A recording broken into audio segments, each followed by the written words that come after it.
नमस्कार, मैं हूं आशीष त्रिपाठी आपके साथ और बुलेटिन की शुरुआत इस वक्त की बड़ी खबर से। उज्जैन में बाबा महाकाल के दर्शन करने के लिए आए 3 श्रद्धालुओं से फूल माला बेचने वालों ने 4,500 रुपए ठग लिए। दरअसल यूपी के श्रद्धालुओं ने गर्भगृह में दर्शन के लिए एक फूल माला वाले से रसीद ली और पहले तो उन्हें 2,250 रुपए की जगह 4,500 रुपए ले लिए। और इतना ही नहीं, ठगों ने एक ही रसीद की 3 फोटो कॉपी करवाकर श्रद्धालुओं को थमा दी। इस बात का खुलासा तब हुआ जब श्रद्धालु एंट्री गेट पर पहुंचे और वहां क्यूआर कोड स्कैन कराया और तीनों क्यूआर कोड एक ही थे। तो एक बार क्यूआर कोड स्कैन हो गया तो वो दोबारा एंट्री के लिए यूज नहीं हो सकता और मंदिर समिति ने पुलिस में मामला दर्ज कराया है और इसका सीसीटीवी वीडियो के माध्यम से खुलासा हुआ, जहां पर सीसीटीवी से जांच कर पता लगाया गया कि आखिर गड़बड़ी हुई तो कहां हुई।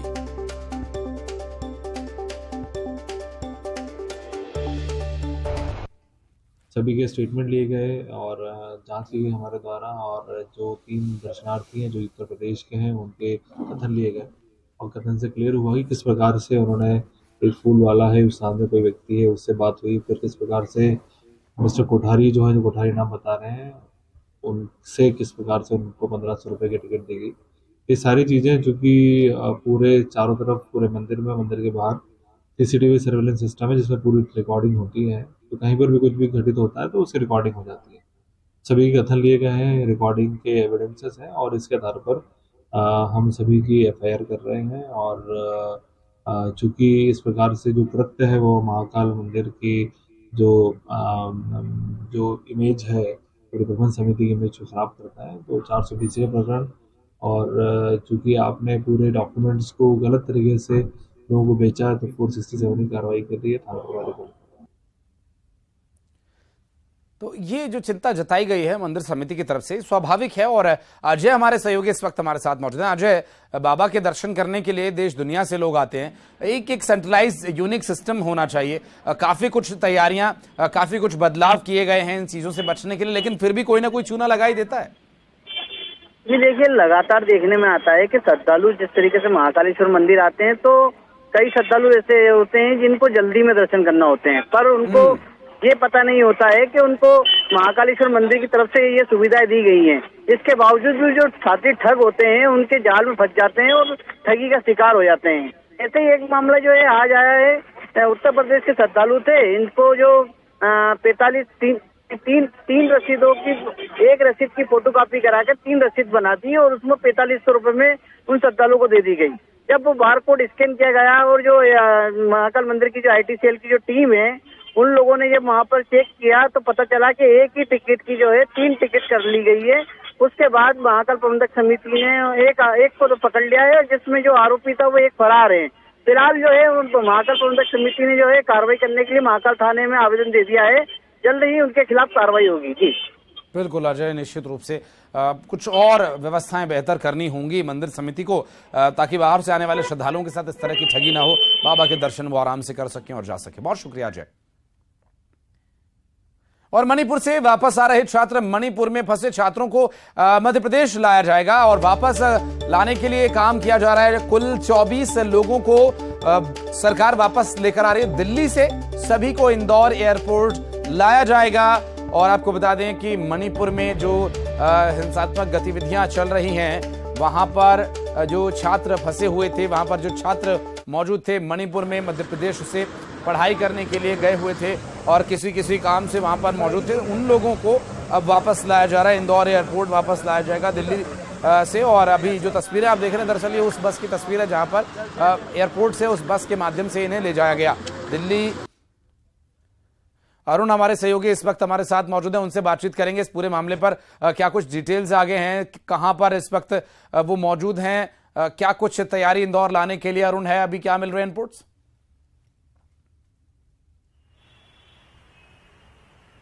बिल्कुल, देखिए 7:40 पर एक कोलकाता की जो फ्लाइट है वो इंदौर पहुंचेंगी और उसमें ये छात्र इंदौर आएंगे और इंदौर के बाद जो अलग अलग जगह के जो छात्र हैं उनको भेजा जाएगा। इसमें धार, खंडवा, खरगोन, इंदौर, भोपाल और मध्य प्रदेश के दूसरे जिलों के इसमें छात्र हैं। जो मुख्यमंत्री शिवराज सिंह चौहान हैं, उन्होंने असम की जो राज्यपाल हैं अनुसुईया उइके, उनसे बात की थी। एन बीरेन सिंह जो असम के मुख्यमंत्री हैं, उनसे बात की थी और मध्य प्रदेश के छात्रों की सकुशल वापसी का वो प्रयास कर रहे थे, क्योंकि असम में आरक्षण के बाद जो हिंसा फैली है उससे कहीं ना कहीं ये छात्र जो थे ये डरा हुआ महसूस अपने आप को कर रहे थे और उनके जो माँ बाप हैं वो भी चिंता कर रहे थे। उन्होंने जब मुख्यमंत्री तक अपनी बात पहुंचाई तो उसके बाद मुख्यमंत्री ने इन छात्रों को सकुशल वापसी का इंतजाम किया और साथ ही उन्होंने छात्रों से भी बात की और छात्रों से कहा कि आप लोग घबराएं नहीं, मध्य प्रदेश सरकार आपके साथ है, आपको सुरक्षित वापस अपने घर पहुंचाया जाएगा। इसी कड़ी में ये छात्रों की वापसी हो रही है और अब से कुछ देर बाद छात्र इंदौर एयरपोर्ट पहुंच जाएंगे। कुछ पेरेंट्स भी एयरपोर्ट पर पहुंचेंगे जो अपने बच्चों को लेकर घर जाएंगे। इसके साथ ही जो गृह विभाग के ACS राजेश राजौरा वो भी इस पूरे घटनाक्रम पर नजर रखे हुए थे। उन्हीं के निर्देश पर ये सभी छात्र इंदौर पहुंच रहे हैं और इनको अपने अपने घरों पर सकुशल पहुंचाया जाएगा। जी, बहुत शुक्रिया आपका अरुण इस पूरी डिटेल के लिए। और बढ़ते आगे रुक करेंगे अगली बड़ी खबर का। उज्जैन में एक हादसे का दिल दहला देने वाला वीडियो सामने आया। कार ने बाइक सवार शख्स को ऐसी टक्कर मारी कि उड़ा ही दिया। उज्जैन का यह दिल दहला देने वाला वीडियो सामने आने के बाद तस्वीरें हम आपको दिखाते हैं। ये देखिए कैसा ये पूरा हादसा पेश आया है, दिल दहला देने वाला ये वीडियो। और कार ने बाइक सवार को ऐसी टक्कर मारी कि कई फीट ऊंचा उछलकर बाइक समेत वो काफी दूर जाके गिरा और इस हादसे में एक शख्स की मौत हो गई जबकि दूसरे की हालत काफी गंभीर बनी हुई है। आपको बता दें इस पूरे मामले में पुलिस से कार सवार की तलाश में जुटी हुई है और ये तस्वीर आपको विचलित कर सकती है। देवास रोड पर जहां नागझरी थाना की यह घटना बताई जा रही है, हादसे का वीडियो वायरल हो रहा है और अजय हमारे सहयोगी इस वक्त हमारे साथ मौजूद हैं। अजय, ये पूरा प्रकरण पुलिस क्या कर रही है, कौन लोग थे, ये कैसे हादसा हुआ, क्या डिटेल्स हैं अपने पास? जी देखिए, यह वीडियो जो है सोशल मीडिया पर वायरल हुआ है। 2 दिन पुराना वीडियो बताया जा रहा है। ये दोनों जो है मोटरसाइकिल से सवार होकर अपने काम के लिए जा रहे थे। उसी दौरान जो है रोड की दूसरी साइड से जो कार जो है रोड क्रॉस करने के लिए आ रही थी और जो कार थी उस कार ने जो है साइड से इनको टक्कर मारी, जिससे दोनों युवक हवा में उछल गए और जमीन पे गिरे। जिसके बाद एक युवक की जो है मौत हो गई है, वहीं दूसरा युवक जो है गंभीर घायल है, उपचार चल रहा है।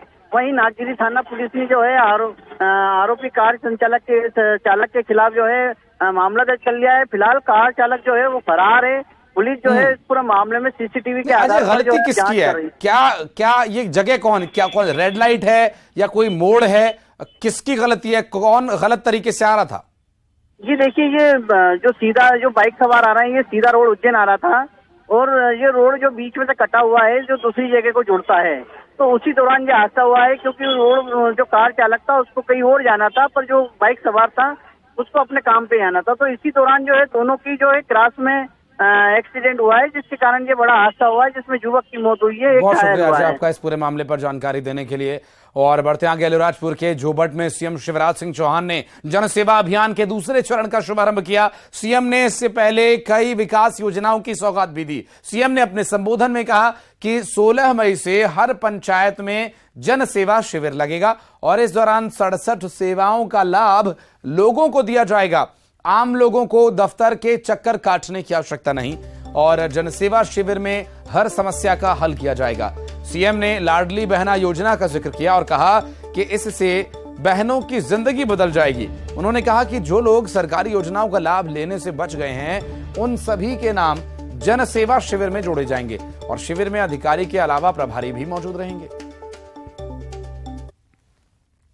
पुराने जितने आवेदन हैं आपने दिए कलेक्टर को, नीचे कहीं और, वो सारे आवेदन निकलवा रहे हैं हम, ताकि सारे काम हो सके। अगर कोई बच गए हो तो 16 तारीख से 31 तारीख तक हर पंचायत में, गांव में शिविर लगेंगे।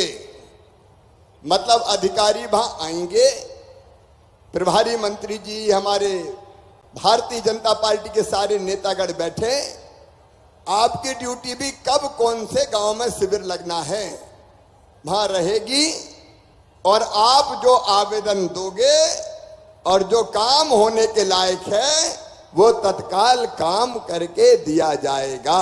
1 लाख नौकरियों के अभी भर्ती हो रही है, 1 लाख पदों पे, बैकलॉग के सारे पद भर रहे हैं। और चिंता मत करना, ये 1 लाख भर्ती पूरी करने के बाद फिर नई भर्ती चालू कर दूंगा। 15 अगस्त तक 1 लाख भर्ती पूरी हो जाएगी।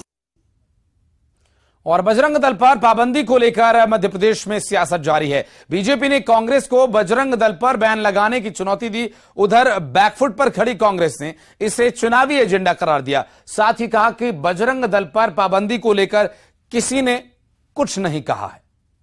तो वहीं इस बैन को लेकर सफाई दी गई है।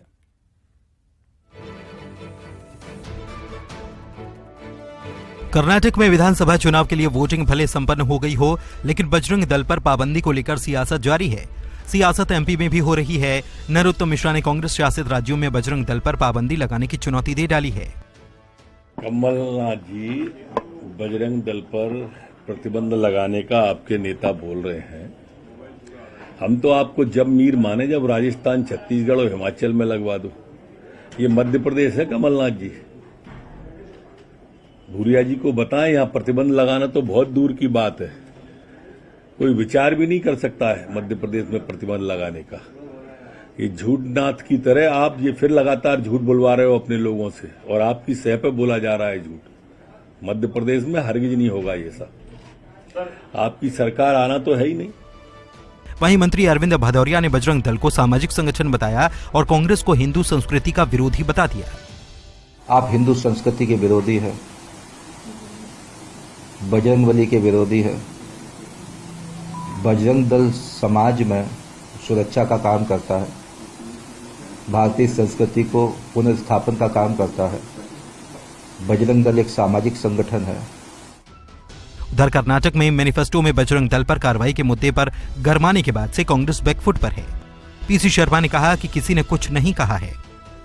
किसी ने कोई नहीं कहा, ये सब इनके चुनावी एजेंडे, ये सब फेल हो गए हैं। जमीन खिसक गई है, इसलिए जन सेवा अभियान करा रहे हैं। 1000 रुपए देने की बात कर रहे हैं। इससे कुछ नहीं होने वाला है। जमीन खिसक चुकी है। कमलनाथ जी के नेतृत्व में 114 नहीं 174 ज्यादा सीटों से कांग्रेस सरकार बनी। एमपी में भी विधानसभा चुनाव होने हैं। ऐसे में बीजेपी बजरंग दल के मुद्दे को छोड़ना नहीं चाहती और कांग्रेस की कोशिश है कि किसी तरह से इस मुद्दे को डाइल्यूट कर दिया जाए ताकि बीजेपी ध्रुवीकरण करने में कामयाब न हो सके।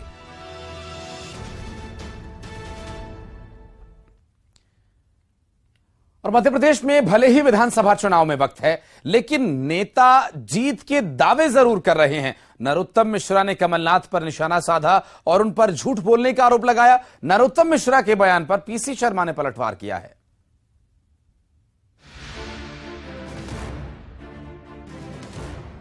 एमपी में विधानसभा चुनाव भले ही नहीं हुए हों, लेकिन नई सरकार के गठन को लेकर सियासी दलों में दावे खूब किए जा रहे हैं।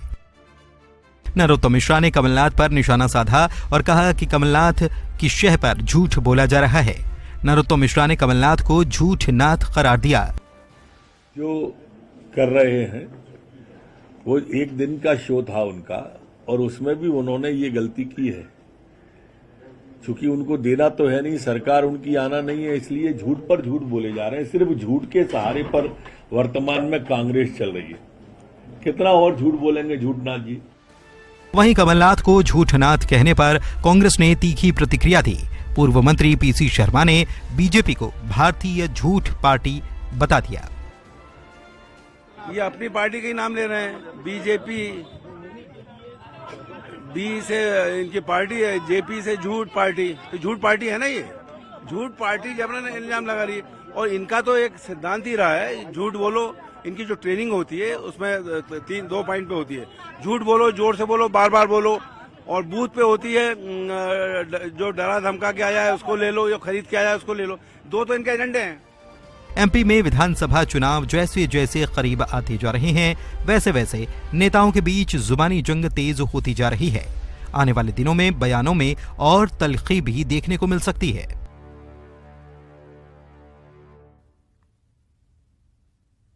और बढ़ते आगे रुख करेंगे अगली बड़ी खबर का। ग्वालियर से बड़ी खबर, निजी अस्पताल की नर्स लव जिहाद का शिकार हुई। दरअसल मुस्लिम लड़के ने वाल्मीकि बनकर उससे दोस्ती की। लड़के का नाम अमन शाह बताया जा रहा है। दरअसल अस्पताल में आरोपी काम करता है और शादी का झांसा देकर 2 साल उसके साथ दुष्कर्म किया और दस्तावेज देखने पर अमन की पहचान सामने आई। धर्म परिवर्तन के लिए लड़की को उसने ब्लैकमेल किया और उस पर मारपीट का आरोप भी है। मारपीट का एक वीडियो भी सामने आया। दरअसल बजरंग दल की मदद से पीड़िता ने इस पर केस दर्ज कराया है और आरोपी की तलाश में पुलिस जुटी हुई है। अरे भाई यार छोड़ दे। और दरअसल जो ये पूरा मामला है ग्वालियर से सामने आया। मारपीट का एक वीडियो भी जो एक तरफ आप देख रहे हैं और दूसरी तस्वीर में जो शख्स दिख रहा है दरअसल यही आरोपी है और निजी अस्पताल की नर्स के साथ इसने दुर्व्यवहार किया, दुराचार किया और उसके बाद अब इसका खुलासा हुआ है। बजरंग दल की सहायता से पीड़िता ने शिकायत दर्ज करवाई है। उसका एक वीडियो भी सामने आया है और ये बात इसकी मारपीट की घटना के बारे में उसने आज बताया है और किंतु इस संबंध में पहले कोई रिपोर्ट या किसी प्रकार की शिकायत प्राप्त नहीं हुई थी और इस एंगल से भी उसमें पुलिस उसकी जांच करेगी। अभी प्रक्रिया है वो शीघ्र से शीघ्र उसको गिरफ्तार कर लिया। सुशील हमारे सहयोगी इस वक्त हमारे साथ फोन लाइन पर हैं। सुशील, क्या जानकारी मिल पा रही है?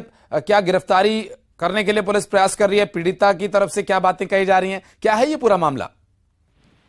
देखिए, ये 2 साल पहले का पूरा घटनाक्रम शुरू हुआ था। दरअसल ये अमन शाह नाम का लड़का है जो कि चूंकि मुस्लिम समुदाय का है, ये अस्पताल में ही काम करने वाली एक नर्स से इसकी पहचान हुई। इसने अपना नाम अमन वाल्मीकि बताया और इसने खुद को हिंदू पहचान बताई थी और उसी आधार पर ये नर्स से दोस्ती की थी और दोनों में प्रेम हो गया था। और उसके बाद लगभग 6 महीने पहले इस नर्स को जब अमन की हकीकत उस दस्तावेजों से पता चली कि ये लड़का दरअसल जिसे वो हिंदू समझ रही है वो मुस्लिम है, तो उसके बाद से फिर इसे प्रताड़ित करने लगा। उसने नर्स ने इससे किनारा कर लिया था। अस्पताल से काम छोड़कर दूसरे अस्पताल में चली गई थी, लेकिन वहां भी इसने प्रताड़ित करना जारी रखा और इसके जो वीडियो थे वो वायरल करने की धमकी देकर इसके साथ मारपीट करता था और ब्लैकमेल कर रहा था।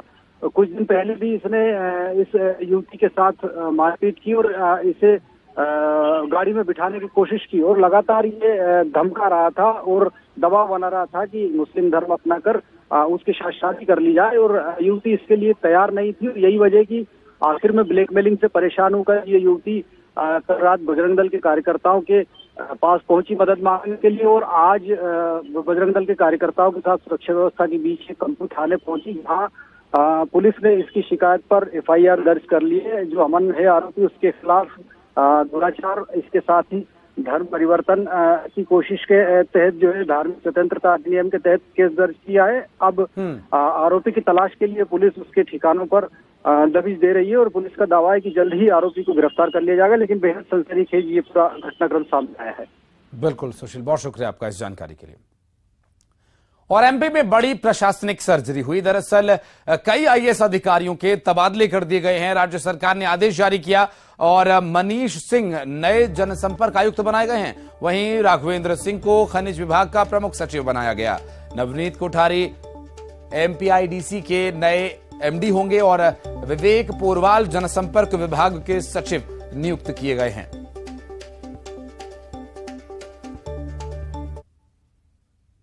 और एक बड़ी खबर भोपाल से आ रही है। अभी बता दें आपको, जहां MP नगर में एक होटल में आग लगने का मामला सामने आया।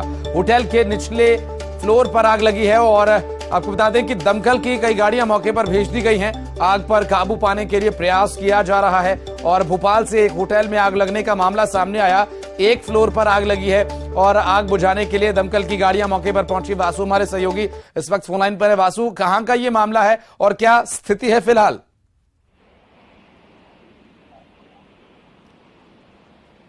वासु, आवाज मिल पा रही है? कहां का ये मामला है, क्या स्थिति है फिलहाल, क्या डिटेल्स मिल पा रही है आगजनी की इस घटना को लेकर? बिल्कुल, देखिए राजधानी भोपाल का जो MP नगर जोन 2 इलाका है वहां का ये पूरा मामला है, जहां पर एक होटल के निचले माले में आग लगी है, जहां पर AC के जो आउटपुट्स हैं जो दिए जाते हैं वहां पर ये पूरी आग जो है वो लगी है। और ये भी बताया जा रहा है कि इस पूरी होटल के आजू बाजू कुछ कोचिंग संस्थान भी थे जहां पर बच्चे कोचिंग क्लासेस में पढ़ाई भी कर रहे थे। तो जब आगजनी की घटना सामने आई तो उन्हें अभी वहां से बच्चों को सुरक्षित रूप से पहले बाहर निकाला गया। दमकल की गाड़ियां मौके पर पहुंची और आग पर काबू पाने का जो प्रयास है वो लगातार जारी है। अच्छी बात यह है कि किसी भी तरीके की जनहानि का कोई भी बात इस पूरी आगजनी की घटना में अब तक सामने नहीं आई है। हालांकि आग लगने की क्या वजह थी ये स्पष्ट नहीं हुआ है। थोड़ी सी जांच पड़ताल के बाद जरूर स्पष्ट हो सकेगा कि आग यहाँ पर किस वजह से लगी है, शॉर्ट सर्किट या फिर किसी इलेक्ट्रॉनिक उपकरण में ओवर हीटिंग का भी ये पूरा जो कारण है वो हो सकता है आगजनी को लेकर। बहरहाल ये भी एक अच्छी खबर है कि बहुत हद तक इस पूरी आग पर काबू पाया जा सका है और उम्मीद है कि जल्द ही पूरी तरह से ये जो आग है वो बुझ जाएगी और उसके बाद तफ्तीश में जरूर पता चल जाएगा कि किस वजह से ये पूरी आगजनी की घटना हुई है। बहुत शुक्रिया वासु आपका इस पूरे मामले पर जानकारी देने के लिए। और एक छोटे से ब्रेक के लिए खबरों का सिलसिला आगे भी जारी रहेगा, बने रहिए हमारे साथ।